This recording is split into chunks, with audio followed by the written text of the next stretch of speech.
Assalamualaikum warahmatullahi wabarakatuh. Alhamdulillah, alhamdulillah rabbil alamin. Wa bihi nasta'inu ala umuri dunya wad din. Wassalatu wassalamu ala asyrofil anbiya'i wal mursalin sayyidina Muhammadin wa ala alihi wasallam. Yang saya hormati Rektor Ui Pengajian Dr. Haji Umar Fatur Rahman, yang saya hormati dosen pengampu Pak Abdul Hadi, yang saya hormati pula Bapak narasumber Rizky, Pak Rizky yang hari ini sebagai narasumber pada wawancara hari ini, dan teman-teman mahasiswa yang berbahagia dan semoga sehat selalu. Puji syukur kita panjatkan kehadirat Allah Subhanahu wa Ta'ala yang telah memberikan kita nikmat, diberi nikmat hingga kita bisa hadir dan bisa berwajah bareng dengan narasumber kita. Terus sholawat serta salam semoga tetap tercurahkan kepada junjungan Nabi kita Nabi Muhammad SAW yang telah memberikan, yang telah mencerahkan dari zaman kita tidak mengerti apa itu tentang Islam hingga kita mengenal lebih dekat tentang Islam. Pada kesempatan malam hari ini, walaupun ditemani dengan hujan, saya telah ditemani oleh Bapak Rizky yang sebagai narasumber pada hari ini dalam wawancara hari ini untuk memenuhi tingkat puas mata kuliah Masail Fiqhiyah yang diambil oleh Bapak Kiai Haji Abdul Hayy, yang mana pertanyaannya itu tentang Masail Fiqhiyah. Saya langsung saja tentang problematika yang sedang terjadi di masyarakat kita. Apalagi di zaman sekarang ini perkembangan teknologinya itu sangat cepat, dari mulai digital, dari era milenial ke era Gen Z atau generasi sekarang. Ini sangat cepat sekali, dari 0.1 sampai 0.5 sekarang. Jadi masalah fikih kan bukan hanya pembahasannya tentang masalah fikih, yaitu masalah hukum dan ibadah, tapi juga meliputi persoalan akidah dan akhlak. Pada era milenial sekarang ini, akibat dampak media sosial itu bisa mempengaruhi kehidupan keberagaman. Mohon arahan dan bagaimana bersikap adanya pergeseran keberagaman dalam persoalan hukum dan ibadah, yaitu fikih dan juga akidah dan akhlak tersebut. Ya, sebelumnya saya mengucapkan terima kasih atas kedatangannya saudara, siapa namanya? Ahmad Syafaqir, yang sedang memenuhi persyaratan apa? UAS. Ya, jadi seperti yang tadi dijelaskan sekilas itu ya, bahwa yang namanya fikih itu bukan hanya menjelaskan tentang sholat, puasa, zakat, haji dan sebagainya, tapi juga yang lebih umum seperti apa yang telah dijelaskan tadi, bahwa Yahya juga ketua PBNU waktu awal-awal itu ada fikih peradaban. Nah, jadi ini sebenarnya ya pas ini fikih, namanya ini fikih peradaban. Jadi menjelaskan tentang bagaimana perubahan dari masa ke masa ya, peradaban manusia. Jadi biasanya kalau di alur pemikiran itu biasanya peradaban itu dimulai dari peradaban klasik, ya kan? Kita mengenal para pemikir sebelum Masehi kan ada Sokrates, Plato dan sebagainya ya. Masa kejayaannya Yunani, Romawi kuno dan sebagainya. Kemudian setelah itu, setelah klasik ada masa modern, yang mana masa modern ini ditekankan kepada materi. Nah, ini sebenarnya mulai adanya pergeseran Kalau dulu itu mungkin orang tidak berbicara tentang materi, tapi ketika sudah masuk dunia modern, maka tujuan utama hidup itu bagi orang modern, cara berpikirnya adalah ya materi, gitu. Materi. Nah, belakangan ini ada kelompok atau pemikir yang mengatakan bahwa modern harus berhenti itu. Jadi masanya berganti setelah modern, namanya postmodern. Iya, postmodern. Jadi harus modern itu karena saking masifnya ya. Cara berpikir modern itu di dunia ini kan hanya berapa abad sudah ya banyak menimbulkan kerusakan ya. Ya modern kan dimulai dari ketika tampak kerusakannya itu revolusi Prancis itu. Ketika mesin uap ditemukan, lalu kemudian pabrik-pabrik ya kan, ada mesin-mesin, sehingga apa saja dieksploitasi oleh orang yang berpikir modern itu. Nah dari situ juga sudah ada pergeseran itu peradaban itu. Yang tadinya sebelum modern itu peradaban orang masih menjaga lingkungan, ya, masih menjaga pelestarian, keseimbangan alam, tidak terlalu menyedot sumber daya alam.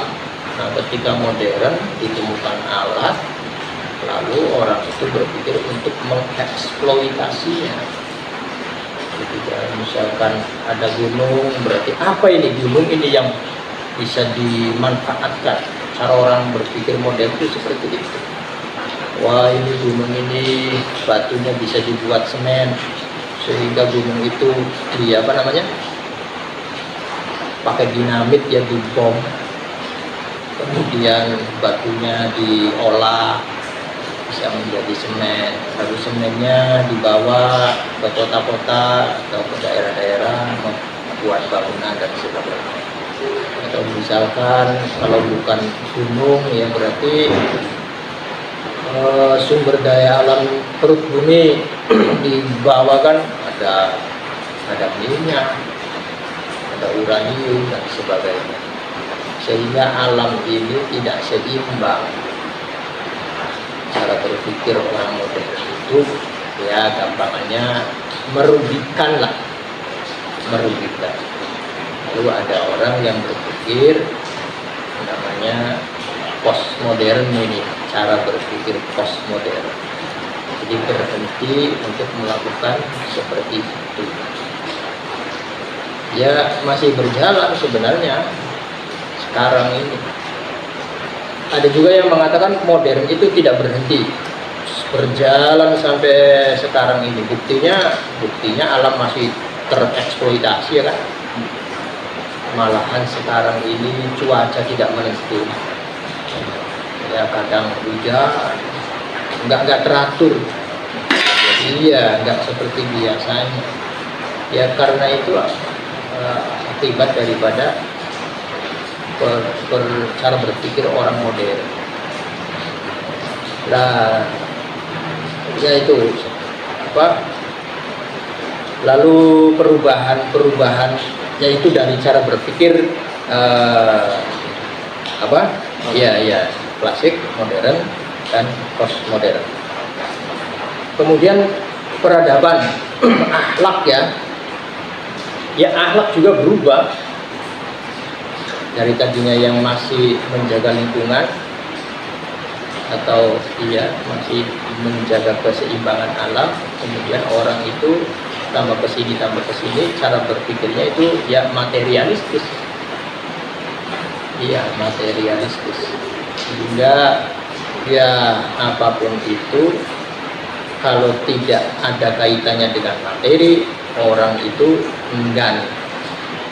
Ya makanya tadi saya berbicara kan, generasi dari generasi satu generasi ke generasi yang lain.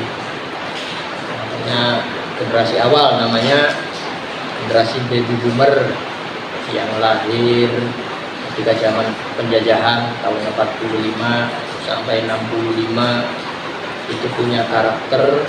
Kalau orang yang semacam ini itu cara berpikirnya tidak berpikir gimana makan enak, gimana pakai baju yang bagus, gimana punya kendaraan. Tidak, cara berpikirnya ya gimana selamat badan ini tidak ditembak oleh Jepang gitu. Iya, beli mikir sedikit pengen jalan-jalan mendia, beli nggak kepikir. Pada saat itu kan masih ada Jepang, gejolak DI masih ada, gejolak PKI masih ada, masih rame. Nah setelah itu lalu dilanjut oleh generasi namanya generasi X. Generasi X itu pasca penjajahan. Jadi orang yang lahir tahun 65 sampai 75 lah kira-kira, atau 80-an, masuk 80-an. Sudah ada, tidak ada DI, sudah tidak ada Belanda, sudah tidak ada Jepang, agak baikan. Pekerjaan sedikit ada, suasana agak stabil, sehingga pada saat itu orang ketika ingin mencari kerja ya sedikit-sedikit ada. Nah ini mulai tumbuh, ada kestabilan. Nah setelah itu lalu setelah generasi X lalu generasi M, milenial. Milenial itu orang yang lahir tahun 80-an sampai kira-kira 97 lah, 95, 96. Ya kayak saya berarti yang kelahiran tahun 83, berarti termasuknya generasi milenial. Nah milenial itu tahun 80 sampai 97-an itu ya sudah berubah, sudah ada komputer, ya peralihan dari analog ke digital ya. Sudah mulai ada apa namanya? Iya, komputer itu apa namanya, bakal sing Pentium 1, Pentium 2 gitu apa?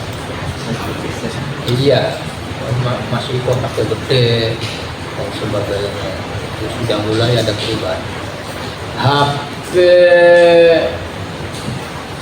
ya HP sudah ada, cuman kita orang sini masih belum mampu beli. Masih mampu belum, mahal harganya. Cuman sudah tahu gitulah, sudah tahu. Kemudian lagi pemerintah pada saat itu mencanangkan wajib belajar, sehingga anak-anak milenial itu ya pada sekolah.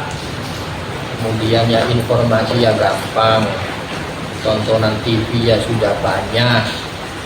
Kemudian ya informasi dari luar juga banyak. Sehingga ciri daripada anak milenial itu kritis karena sudah sekolah ya, pinter misalnya seperti itu. Nah yang menjadi pergeseran drastis ini nih generasi setelah saya ini, milenial ini, yaitu generasi ya Gen Z ini, generasi Z ini, yang mana lahir. Generasi Z ini lahir, bahkan ada yang mengatakan sebelum lahir dia sudah tahu digital. Jadi hari wong zaman sekian sih, misalnya kalau kepengen bayi sehat, wah ditempeli musik. Jadi masih ini jero wedang ditempeli musik, berarti kan dikenalkan digital loh. Tunggu durung lahir, itu belum lahir harus dikenalkan internet, musik, sehingga durung lahir harus dikenalkan digital, apa bisa bisa. Nah iya, dimana pada saat itu tahun 98 ya 2000 sampai berapa, ada yang mengatakan 2005 lah ya. kemudian setelah itu alpha ya. Apa? Iya. Ya, karakternya sebenarnya sama. Z, alpha, beta itu sama. Artinya titik tekannya itu pada informasi digital, internet. Ya mungkin ada perubahan, dulu tidak ada AI, sekarang ada AI gitu ya. Beta itu seperti itu. Tapi ya sama, titik tekannya ya ketika dunianya sudah dunia digital.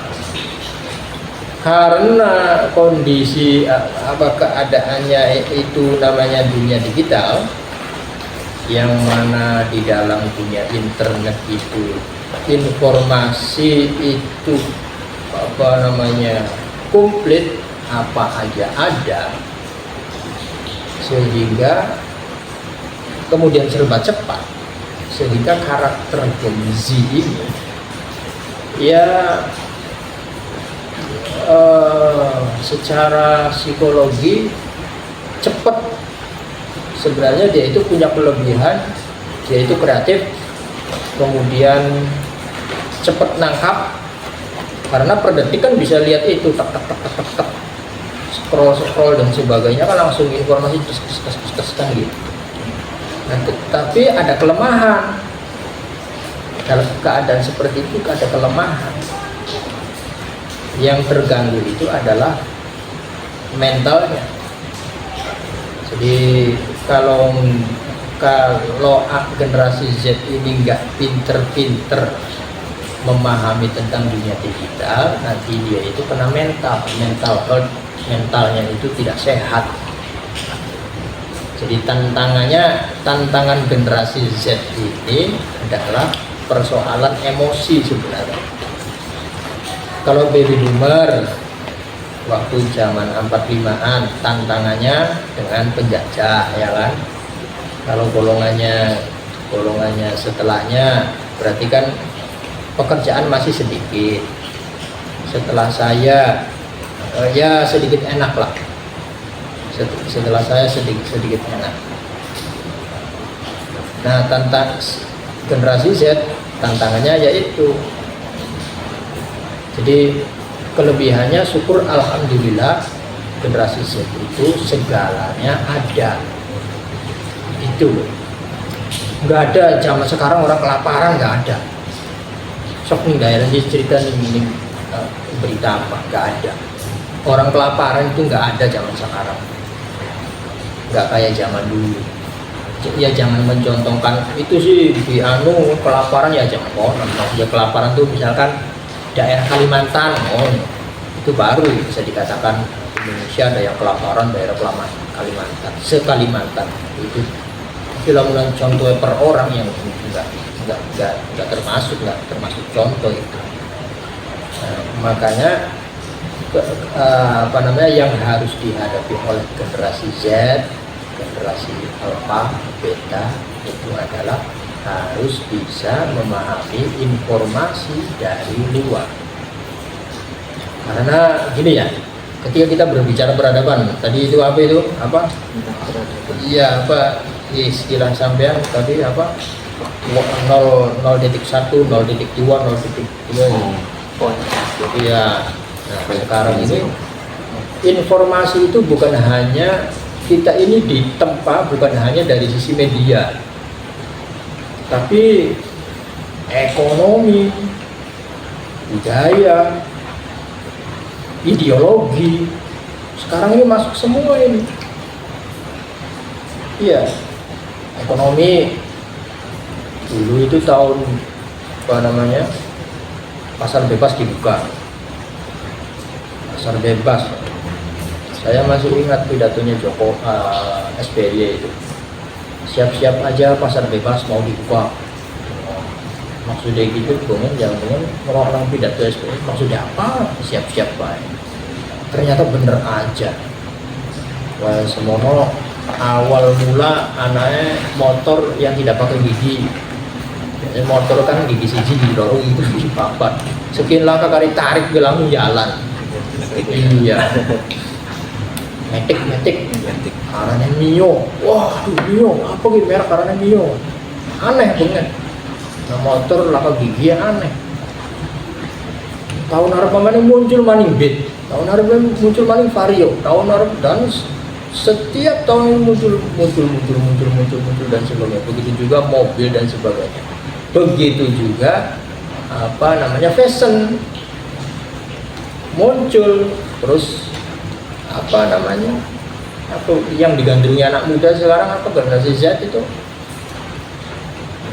Dulu pernah tahun-tahun kemarin ada anak muda yang di Jakarta itu lenggak-lenggok jalan di jalan raya itu, catwalk, iya, bonge, bolongannya kan aneh.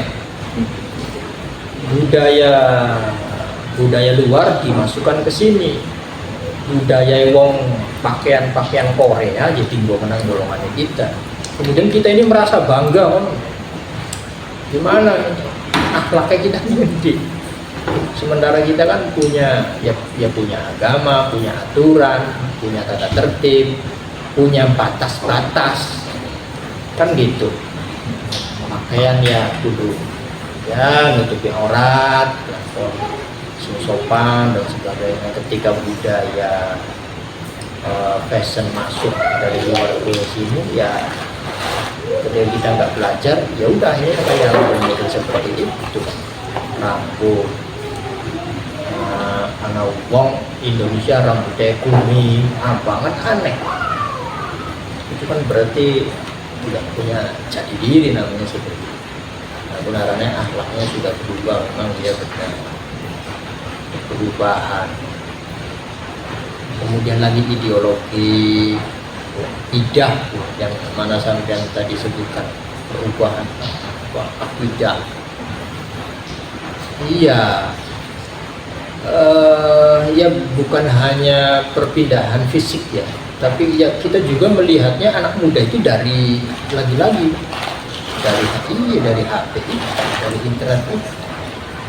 Kita bisa lihat misalkan masif ya YouTube-nya ya maaflah, bukan akidahnya kelompoknya Asy'ari, bukan budayanya orang Nahdlatul Ulama, gampang-gampang mengkafirkan orang tahlilan, orang sholawatan dan sebagainya. Nah itu kan gampang diterima, gampang masuk.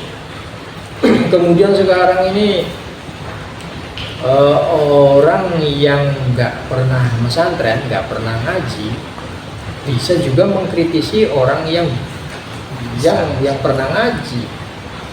Masalah kuno, masalah tahlilan, mereka membanding-bandingkan, di Arab Saudi laka, kayaknya sampean ngomong salah, berarti ngomong Arab Saudi kan tempatnya Islam lahir, kan ngomong jari wong sing nonton YouTube begitu.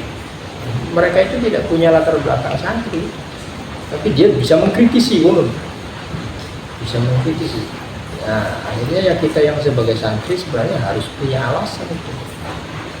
Apa jawabannya untuk menjawab orang yang berpendapat seperti itu? Kita ini jawabnya apa? Memang iya benar, peradaban itu ada perubahan. Jadi, makanya saya sarankan tadi itu waktu di Pakistan itu, bagaimana lalu sikap kita ini sebagai orang Nahdlatul Ulama itu ketika peradaban luar begitu masifnya ya, berarti dari sisi ideologi masuk, dari sisi fashion masuk, dari sisi budaya, dari sisi makanan, satu lagi makanan lo masuk, makanan dari luar masuk ke sini. Kemudian kita sebagai misalkan generasi Z bangga dengan makanan orang lain. Contoh lah pizza, sushi, hamburger, nugget, itu kan makanan bukan makanan kita. Sehingga ketika kita merasa bangga dengan makanan mereka, ya panganannya golongannya bapaknya kita, wong tua kita, wawai kita sing dagang serabi, golongannya gonjing, lengep, terus maning bertambah, kan melipat gitu. Nah, makanya kita ini harus paham betul. Bahasanya gini, harus bisa mengidentifikasi, harus bisa mengidentifikasi ini dari kita, ini bukan dari kita. Ya meskipun begitu, tidak bisa kita tolak mentah-mentah 100%. Makanya kita bagaimana sikap kita dengan keadaan yang sudah seperti ini, peradaban yang sudah multikultural ini, yang begitu deras dari luar ke dalam ini. Yaitu saya menyarankan menggunakan teori Ahlus Sunnah wal Jamaah itu waktu di Makesta Gusro, menggunakan teori Ahlus Sunnah wal Jamaah, yaitu cara berpikirnya adalah tawasud, tawazun, tasammuh, ya kan? Ya tawasud itu ya maksudnya tawazun itu maksudnya yang proporsional, seimbang gitu loh. Oke, kita tidak bisa membendung budaya dari luar, ya kita terima karena memang kenyataannya sudah seperti itu, ya kan? Tapi bagaimana caranya menerimanya? Yang seimbang, jangan berlebih. Contoh misalkan dalam musik, saya amati ya, itu di Jawa Timur itu ada apa? Musik pakai sound seluruh umat. Nah, coba pikir, sebenarnya budaya semacam itu dari mana itu? Dari kita bukan? Iya, bukan dari kita. Tapi apapun itu sudah ada di sini dan sudah apa namanya ya sudah kitanya sudah menggunakannya gitu. Tapi bagaimana kita caranya supaya seimbang, proporsional menggunakannya tuh soundnya tuh, ya jangan sampai seperti itu gitu. Maka menggunakan sound, menggunakan sound, tapi ya aja sampai rusak, aja sampai membahayakan, nggak apa-apa. Atau misalkan ya pakaian lah, kita pakaian kayak model-model kayak bonge, berapa apa wes lah si Korea. Tapi coba kita identifikasi, apakah ini punya nilai yang sama dengan orang kita, apalagi masih dianggap sopan oleh orang kita. Kalau misalkan agak berlebihan, tidak sopannya, ya jangan. Dicari keseimbangannya. Nggak apa-apa sebenarnya kita terima barang-barang dari luar, tapi gimana supaya seimbang. Begitu juga di dalam pemikiran, ideologi itu, akidah itu menurut saya. Ya pemikiran-pemikiran liberal lah katakanlah, kan masuk banyak nih, ya kita harus bisa mengidentifikasi ini sebenarnya terlalu liberal, atau misalkan ada pemikiran-pemikiran yang ekstrim, radikal, ya kita harus bisa mengidentifikasi ini sebenarnya terlalu keras, nah atau biasa saja, kita tarik ke tengah. Jadi karakter orang kita ini, orang Nusantara ini, cara berpikirnya adalah cara berpikir tengah. Ketika ada berpikir terlalu ke kiri, kita tarik ke tengah. Tidak ada orang terlalu berpikir ke kanan, kita tarik tengah. Sebab kalau terlalu kanan nanti dianggapnya radikal, kalau terlalu kiri nanti dianggapnya liberal. Jadi kita ini kudu tawasud, ta'adul, tawazun, berarti seimbang, proporsional, tegak berdiri, ya tidak tegak berdiri itu tidak miring ke kanan dan tidak miring ke kiri. Itu ya. Jadi ya saran saya bagi para anak muda, generasi Z, generasi Alpha, ya kita harus pinter-pinter mengidentifikasi. Sebab kita ini orang Nusantara, orang Indonesia punya nilai-nilai dalam berkehidupan sendiri. Masa kita orang Nusantara melu-melu wong Korea, melu-melu wong Amerika, ya itu namanya tidak punya jati diri. Iya, tidak punya identitas. Makanya untuk anak-anak muda ini, Ibnu, ya anak-anak yang masih belajar, ya manfaatkanlah waktu luang ini untuk memahami keadaan yang sudah begitu masifnya, ya, perubahan zaman yang begitu cepat, percepatan. Saya lagi tertarik sama YouTube-nya Fahruddin Faiz itu. Iya, Fahruddin Faiz, Karl Honore. Nah, itu lagi menjelaskan tentang pemikir Karl Honore namanya. Dia menjelaskan tentang memperlambat kehidupan. Iya, memperlambat kehidupan, memperlambat jalannya kehidupan. Sekarang kan orang kan serba cepat, ya kan, makan, jangan pengen mangan, cet nih HP, GoFood, teka derek. Jadi pengen lunga, cet, Gojek, teka derek. Itu kan namanya kan terlalu cepat. Hidup itu dikejar-kejar. Jadi kata Karl Honore itu, orang sekarang itu tidak menikmati proses. Jadi langsung lompat pun. Iya, instan Pak, jangan salah, iya benar. Instan, jadi tidak menikmati proses. Jadi ibaratnya lamuna pengen mangan enggak? Ya pengennya buru-buru wis dadiku, digelem. Nyisiri dikit, ngoncaki dikit, masak dikit, digelem. Pokoknya buru-buru sana nih ke depan. Oh, watak zaman sekarang, orang zaman sekarang itu. Sehingga ya menurut Karl Honore itu ya kurang baik. Kurang baik, cara hidup seperti itu tuh kurang baik. Itu bisa merusak mentalnya tidak sehat orang seperti itu. Kayak dikejar-kejar. Makanya kalau Honore itu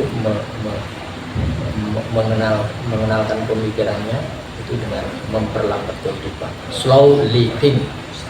Iya, di buku-bukunya banyak itu, slow living, hidup slow.